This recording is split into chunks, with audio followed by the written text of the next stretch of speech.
know why it is flooding? Sini serikali. No, it has nothing to do with the government of Kenya. Hii nayo si Zakayo. People are saying Ati Ruto is asking so much of the people, but he's also asking the same from God.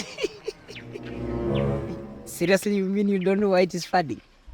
Okay. In Geography, Book 2, Chapter 8, page 85, Exercise 7.3, it is self-explanatory. You still don't get it? You need to research. Let me ask before I go.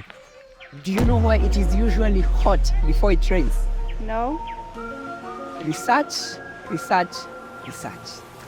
You research.